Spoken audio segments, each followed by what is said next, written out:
niyo pa ba si Baby Daniel Alim?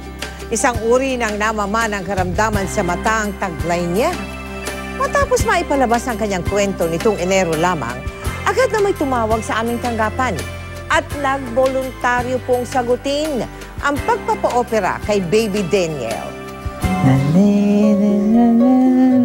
Wala po nung bata pa po ako, malabo na po yung paningin ko.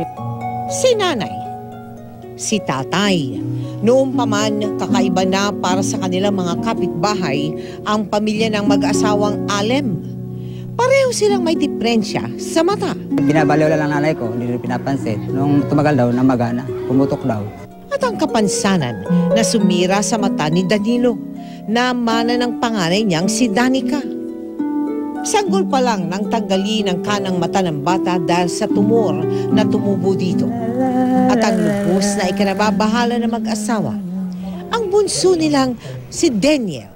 Tila ba lumalaki at nag-iiba rin ang kulay ng kanang mata. Nang may pakonsulta, nakita po natin na wala sa pwesto yung pinakaugat ng mata, yung tinatawag na retina.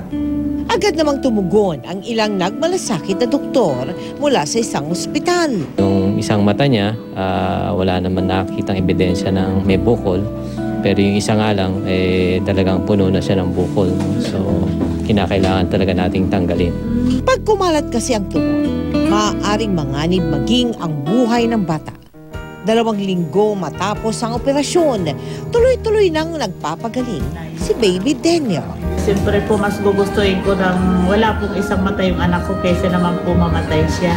Pagkalipas ng ilang 1 at 2 buwan, lalagyan na natin siya ng artificial eye. Nagpapasalamat po ako sa GMA Kapuso Foundation. Masaya po, maganda sa pakiramdam.